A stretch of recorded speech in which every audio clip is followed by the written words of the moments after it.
Have you ever looked in the mirror, spotted a big pimple staring back at you, and thought, why does this always happen at the worst time?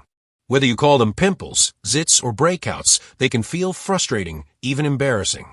But here's the good news. Understanding why we get pimples can help us deal with them better, and maybe stress about them a little less.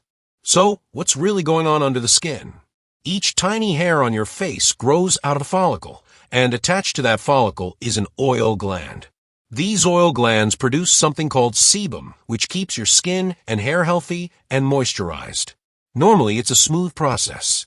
But during times of hormonal changes, like puberty, stress, or even certain phases of adulthood, your body signals these glands to produce more oil than usual.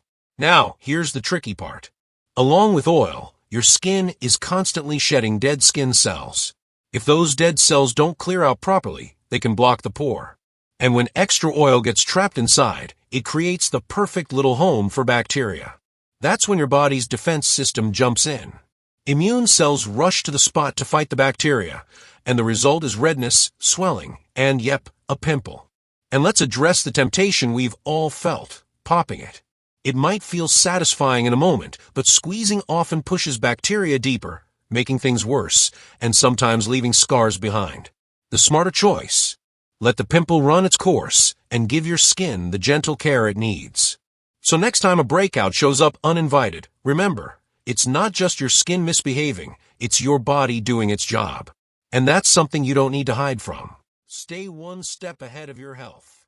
Subscribe today and join our community of curious minds.